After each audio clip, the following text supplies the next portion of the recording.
자, 그리고 이제 2S의 부동산 절세 기술, 이거는 뭐 인드라가 인드라가 요즘 읽고 있는 책입니다. 사서 읽는 것은 아니고요. 보내줘요. 이런 서평단 뭐 이래가지고 책을 보내주더라고요. 그래서 인드라가 그냥 인드라 강조했죠. 이렇게 서평을 강요하면 인드라가 저런 거 잘 안 받는다. 서평 쓰기도 싫은데 이렇게 서평하라고 강권하니까 그런 건 아닌데, 서평 쓰든지 말든지 서평 써주면 고맙습니다 하고 하겠지만 안 해도 된다. 그냥 인용만 해주세요. 뭐 이 정도 이렇게 하더라고요. 해시태그만 달아주세요. 그래서 저는 이제 읽고 있죠. 2S의 부동산 절세 기술, 이거는 일단은 3분의 1만 읽었는데 괜찮은 것 같습니다. 일단 괜찮아요. 이렇게 말씀드리시고,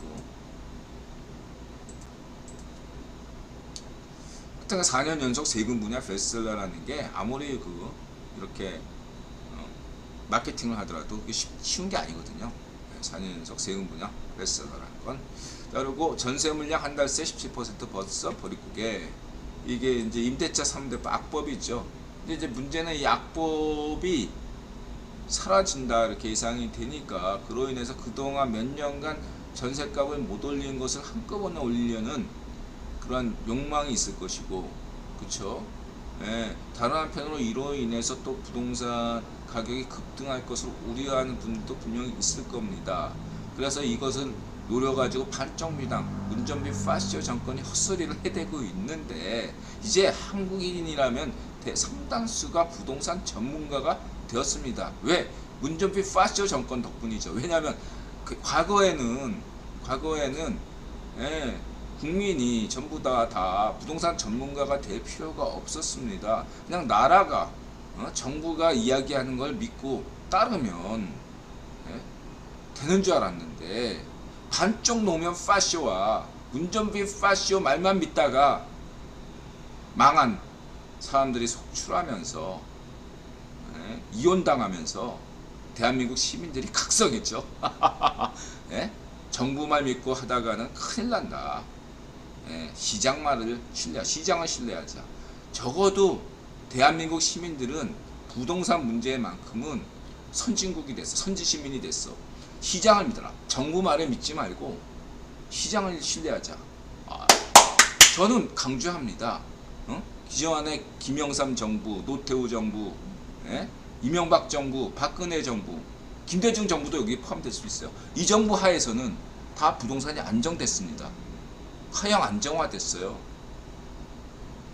빈부격차도 줄어들었고, 반면에 반쪽 노면 파쇼와 운전비 파쇼 시절에는 어땠습니까? 부동산은 폭등하고, 빈부격차는 역대 최고로 찍었고, 그것을 빈부격차 역대 최고라는 걸 입증하는 게 뭐죠? 빈부격차 증가율이라는 게 있습니다. 빈부격차 증가율, 이게 역대 최고 찍었어요.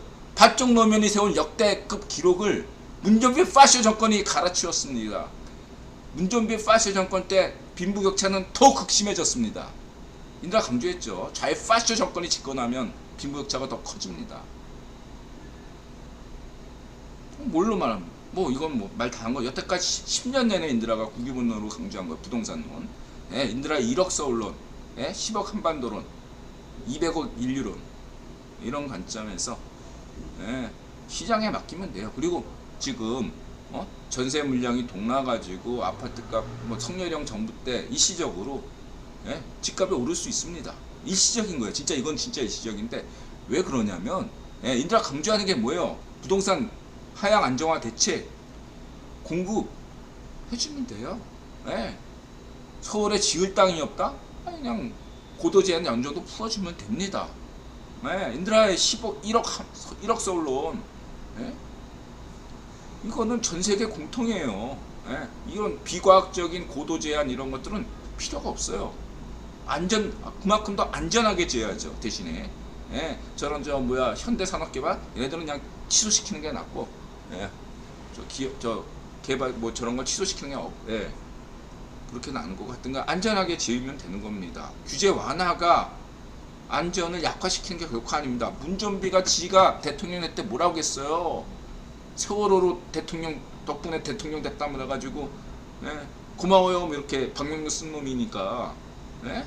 자기가 있을 대통령 때는 죄가 없는 나라가 되겠다고 써놓고서 예? 인드라가 생각하기엔 죄가 제일 많았던 예? 문전비 파시아 정권 시절에 죄가 제일 많지 않았습니까? 예? 광주 참사만 생각해도 될 것입니다. 예? 그렇잖아요. 예? 오히려 더 안전이 강화되죠, 여러분. 그 잭 선생님이 잘 말했잖아. 예? 지금 막 예? 재건축 이런 거 안 해줬다고. 문정비 파시 정권이나 이 골룸박 박원순 이런 애들이 재건축 같은 거 안 해줬다고. 그게 상가나 아파트가 재건축 해줘야지. 예? 기존의 건물들은 그런 예? 대충 과거 오늘날 관점에서 보면 대충 지어준 거야. 예? 왜 새롭게 만든 아파트가 더 비싸요? 최근의 아파트이긴 하지만 그래서 그렇지만 더 안전하고 더 예, 쾌적하게 만들기 때문에 비싼 겁니다. 원자재 가격이 자재값이 오른 것도 있고 인건비가 오른 것도 있지만 예, 더 설계를 잘했기 때문이잖아요. 예, 과거의 아파트들은 어떤 뭐 그런 것들에 대해서 신경 쓰지 않은 면이 막 컸단 말이죠. 그렇죠? 예, 그렇기 때문에 더 위험도가 더 높다 이거죠. 그래서 예? 40년 50년 된 아파트는 빨리빨리 새롭게 지어주면 돼요. 한국의 빨리빨리 정신이 이런데 발휘돼야 되죠. 인터넷처럼 예? 예? 공급량도 빨리빨리 딱 물량 제쳐주면 예? 괜찮아요. 지금은 일시적인 공간입니다. 예? 아셨죠? 예? 아파트 서울뿐만 아니라 수도권 전 지역의 아파트는 인드라 볼 때 안정화를 갈 수밖에 없다고 저는 보는 게 공급이 들어와요. 예, 공급이 들어오는데 그 이전에 공급이 들어오기 전에 예, 잠시 동안은 부동산 값이 오르는 것을 피할 수는 없을 것이다. 지금 시기를 참아내면 된다. 걱정하지 마시라. 예, 이렇게 보면 되겠습니다. 그래서 인드라가 강조하는 게 사이펀님 자재값, 토지값, 인건비 다 올라서 공급을 늘려도 드라마틱하게 하락. 그러니까 인드라 얘기하는 게 폭락. 인드라 우리 테네님이 좋아하시는 폭락 안 돼요. 네, 인드라 강조하는 게 하향 안정화지 폭락이 아니에요. 인드라 강조하는 게 뭐죠? 지금처럼 하면 계속 폭등할 수밖에 없어요. 집값이. 지금 네? 생각해보세요. 김영삼 때만 집값이 일시적으로 떨어졌어요. 지나치게 노태우가 100만원을 건설하는 바람에 집값이 강남 집값도 떨어질 정도였으니까 그 당시에는 김영삼 때는 그때를 제외하고 이명박 박근혜 정부 때도 집값은 꾸준하게 올랐습니다. 안 오른 게 아니에요. 그러나 그 오른 게 굉장히 물가에 비해서 미미했다는 거죠. 그만큼 빈부격차가 줄어든 거고. 예, 다시 말하자면 인드라가 강조하는 건 폭등도 없고 폭락도 없어요. 예? 국힘당 집권 내내 성렬형과 차기 국힘당 집권 내내 인드라가 강조하는 것은 폭등도 없고 폭락도 없다 라는 겁니다. 지금 부동산 물량이 들어올 거는 예, 폭등을 막아주는 거지 예, 폭락을 시키려는 의도는 없어요. 여러분 폭락도 안 돼. 인드라 볼 때 무슨 소리냐 인구 절벽이어가지고 서울이나 경기도조차 인구가 줄어드는데 인천도 그래도 오릅니다. 걱정하지 마세요. 예, 올라요. 인드라가 강조하는 게 예, 그렇습니다. 예, 그 점을 여러분들이 잘 생각하시기 바랍니다. 오르되 미미하게 오른다. 그것이 전세계 추세다. 이렇게 말씀드릴 수 있겠습니다. 이런 관점에서 이제는 예, 무조건 예, 집값이 오르고 내리고 이런 것을 관심이 있는 게 아니라 실수요로 집을 사실 분들, 실수요로 집을 파실 분들, 이런 분들은 이런데 전체적인 뭐 거에 신경 쓰지 말고 지역에 신경을 쓰세요. 지역. 어느 지역은 예? 다른 지역은 다 내려도 강남처럼 오르는 데는 오르잖아. 그런 것처럼 예, 주식하고도 마찬가지죠. 코스피 지수는 떨어져도 오르는 종목은 있잖아요. 그런 것처럼 지금부터는 이 성렬형 정부 시대에서는 여러분들은 이제 예, 그냥 묻지마 투자 이런 거 하지 마시고 철저하게 공부하셔가지고 예, 실수요로 집을 사실 분들, 예, 집을 파실 분들은 자기 사는 지역을 철저하게 연구하시고 앞으로 살 지역을 철저히 연구하시는 게 그런 거지. 이렇게 인터넷에 폭등론자, 폭락론자 이런 애들은 다 싼마이드, 그러니까 무시하시면 됩니다. 이런 애들은 다 그냥 예? 파시스트나 마찬가지인 애들 아주 그냥 조회수나 벌는 헛소리맨들이기 때문에 무시하셔도 됩니다. 이제는 폭등 폭락이 없어요. 제가 볼 때 정책적으로 안정화를 가기 때문에 이렇게 보시면 되겠습니다. 그때가 자이파시오들의 그 부동산 뭐 어쩌저쩌고 헛소리들은 잊으셔도 됩니다. 자, 이게 미국 10년물 국채금리 이거고요. 계속 오르죠. 계속 오를 수밖에 없다. 특히 인드라가 강조했던 게 3개월이죠. 지난번에 이제 3개월 보시죠. 3개월이 이렇게 한번 쭉 올랐죠. 이게 4월 저 딱 그 3월 달까지는 약간 안정세를 취했다. 3월 말에 다시 4월 달에 오르는 건 뭐죠? 3개월짜리니까 다음 달 5월 달에 오른다고 확신하기 때문이죠. 자, 3월 달에 3개월 저쪽이 저 안정적이었던 건 이유가 뭐죠? 4월 달에는 금리 인상 이런 뉴스가 없을 거라고 여겼기 때문에 3월 달에 저렇게 3개월 금리가 안정화됐던 것이고, 그만큼 3월 달에 코스피나 나스닥이 올랐던 것이죠. 그 지금 폭락하는 건 삼성전자 실적, 삼성전자 개인의 문제가 아니고 엔비디아 개인 어떤 업체의 문제이기도 하지만 제가 볼 때는 그냥 대세가 그런 거예요. 대세가. 대세가 지금은 다른 거 없고, 연준이 양적 완화한다 하면 전 세계 주가는 오르는 거고, 양적 긴축한다 그러면 전 세계 주가는 떨어질 수밖에 없다. 크게 봐서. 그러는 건데, 그러면 언제까지 어디까지 떨어질 거냐? 전 세계 주가가 이렇게 말할 수 있다면 저는 일단 5월 9일까지는 전 세계 주가가 크게 조정을 봐야 되겠다. 이렇게 보고 있습니다. 이유는 뭐죠? 일단은 우크라이나 전쟁이 저는 더 길게 5월 9일 날 끝나지 않을 거라고 일단은 보는데, 쉽게 휴전 성립이 조건이 이루어지지 않을 걸로 보거든요. 우크라이나 저번에 지난 방송에 얘기했듯이 우크라이나 군대가 크림반도를 해방시키지 않는 이상 휴전이 쉽게 되지 않을 거라고 저는 보고 있습니다. 그렇지만 어쨌든 간에 1차 휴전일로 지금 시나리오가 나오는 게 그 5월 9일 날이거든요. 5월 9일인가 그때가 아마 러시아의 전승절, 2차 세계대전 전승절, 그때 푸틴이 명분 삼아서 휴전을 성립할 수 있다 이렇게 보고 있잖아요. 또 그날이 마침 5월 9일이 문전비 마지막 날이죠. 문전비 파시오 정권에. 그래서 이제 문전비 파시오 정권 마지막 날 주가가 또 중요하잖아요. 나름대로. 그랬을 때 코스피 지수가 문전비 파시오 정권의 마지막에 한 2199, 코스피 지수가 2199, 이 정도로 이렇게 설정하면 재밌지 않겠나 또 상상해 봅니다. 반드시 그런 건 아니고요. 이렇게 말씀드릴 수 있겠습니다.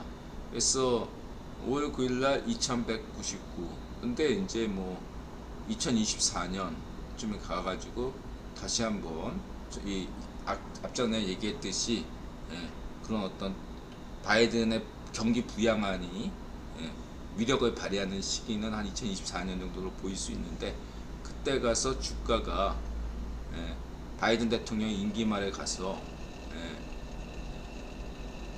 역대 최대급을 또 찍는다 이거죠. 정권 재창출이 되고, 그러면서 성렬형 정부, 국힘당의 정권 재창도 된다 이거죠. 그러려면은 한없이 문전비 마지막 날짜의 주가 지수가 한없이 낮은 게 좋지 않겠나라는 아닌 거지. 이거 국위본이 이런 생각 할지 안 할지는 알 수 없던 거죠. 그냥 인들의 생각이죠. 2199 이렇게 보시면 되고요. 그래서 5월달에 옵션 만기일 생각해 보시면 되고요. 그래서 선결도 채권 수익도 보면 역대급으로 계속 낮아지고 있죠. 이게 다른 말로 뭐냐, 그냥 군산 복합체의 수익률도 저렇게 낮아지고 있다. 제조업의 수익률이 낮아지고 있다. 이렇게 보시면 됩니다. 새로운 시대로 가기 위한 모습이라고 보시면 되고, 이게 정상적인 거다, 이렇게 보시면 되겠습니다. 역설적으로 지난 인드라 생각에는 요 얘기는 인드라가 안 하고 다음에 넘어갈게요. 자, 루블은 굉장히 안정적으로 됐죠. 이게 요인이 루블 결제 이렇게 됐고요. 요거에 대해서는 뭐 논란이 많죠. 경제 제재가 러시아 어떤 그 전쟁을 멈출 수가 없다. 그 맞습니다. 아니 히틀러나 무솔리니나 뭐 일본이 태평양 전쟁 때 경제 제재한다고 전쟁을 멈췄나요? 아니죠. 그래서 경제 제재를 하니까 경제 제재를 하게 되면 오히려 일본처럼 태평양 전쟁을 일으키는 동인이 되죠. 역사적으로 경제 제재를 한다고 해서 규제를 갑작스럽게 이렇게 되는 경우는 오히려 드물다고 할 수 있습니다. 그래서 인드라 또 얘기죠. 예를 들면 북한에서 경제 제재하는데 북한이 미사일 계속 하잖아. 뭐냐면, 그리고 거기에다 한마디 더 하면 인드라가 제대로 된 경제 제재를 안 하기 때문이죠. 구멍이 숭숭 뚫린 경제 제재를 하기 마련입니다. 이렇게 얘기하시죠. 국유본 인드라, 네 말이 일리가 있긴 해. 국유본이 제대로 된 경제 제재를 안 하고 있어서, 말하자면 뭐 중국과의 밀무역 뭐 이런 것들을 눈 감고 있어서 그렇긴 한데, 국유본을 너무 신뢰하는 거 아니냐. 세상에 그런 어떤 교육 같은 거는 그렇게 이렇게 소금 보듯이 다 볼 수가 없는 거 아니냐. 인들한테 그런 질문할 수 있는데, 과거라면 그랬어요.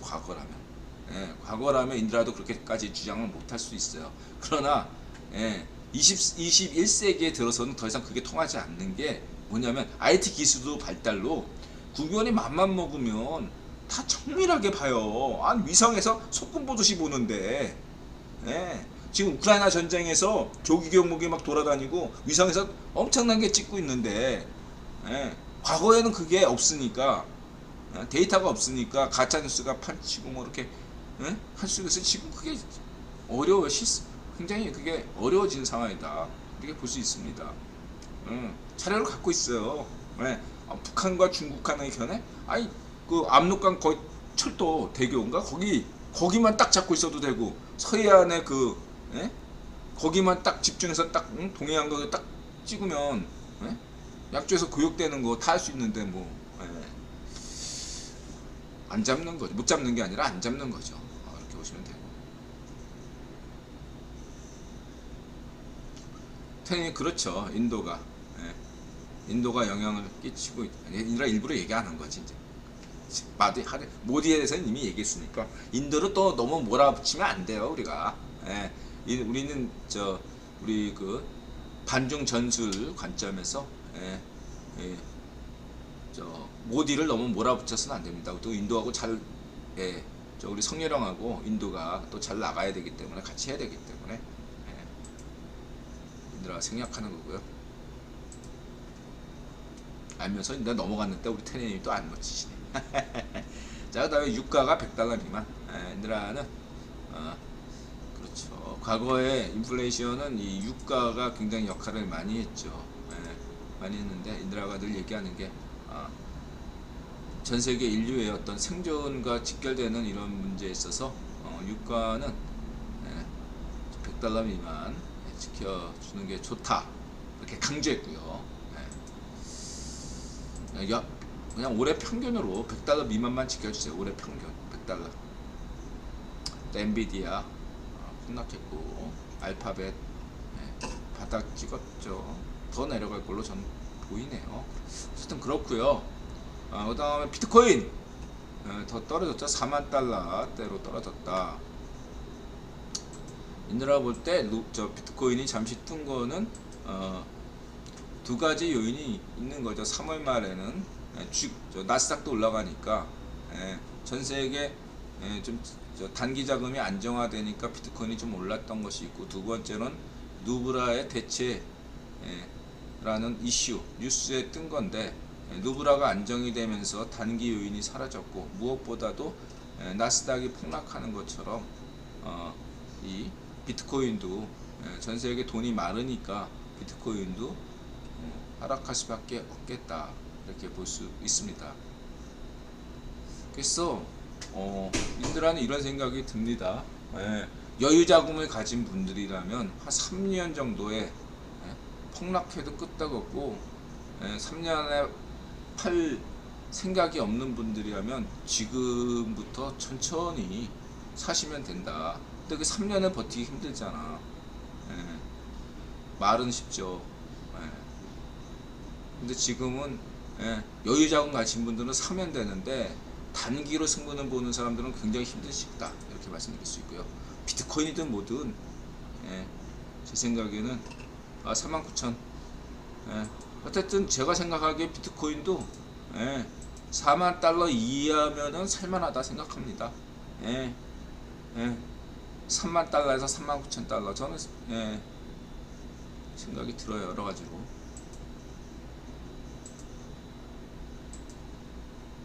그리고 비트코인이 지금 채굴이 90% 끝났다, 가격 더 오를까, 저는 이러한 뉴스를 보고서 비트코인이 폭락하겠구나 생각했습니다. 왜냐하면은 저렇게 긍정적인 뉴스가 비트코인의 악재다, 이렇게 보거든요. 역설이죠. 인간 지표처럼 인드라가 볼 때. 비트코인에 대해서 저렇게 90% 채굴이 끝났다, 더 비트코인은 희소 자원이 된다, 저런 뉴스 보고 뉴스에 팔라. 저 뉴스 보고 다 팔았을 겁니다. 저런 뉴스 나오고 사시면 안 돼요. 뉴스에 팔라. 잊지 마시고. 그러면 언제 사냐? 비트코인에 대해서 막 온갖 규제가 나오고 온갖 악재가 터지고 쌩 난리가 나야지 비트코인이 그때가 바닥이겠죠. 좋은 소식 나오니까 당연히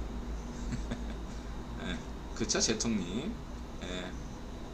그렇습니다. 악재, 하여튼 뉴스가 막 하다못해 대한민국 정부에서도 성렬형 입에서도 그런 얘기는 안 나오겠죠. 성렬형 입에서는 그런 얘기 안 나올 거고, 이런 것들을 이렇게 삑사리 내는 거는 반쪽미당 국회의원들이 잘 내잖아. 그래서 안민석 같은 애가 얘가 뭐 안민석 하면은 또 그거 아니야, 민석이가 그런 거 잘하잖아. 어쨌든 그래서 삑사리 낼 수 있잖아. 비트코인 규제 법안 이런 거. 이러면 이제 그때 사야 되겠구나 생각하시면 되겠습니다. 그때 막 규제 법안 나오고 뭐 쌩 난리 쳐야 된다, 이렇게 보시면 되고요.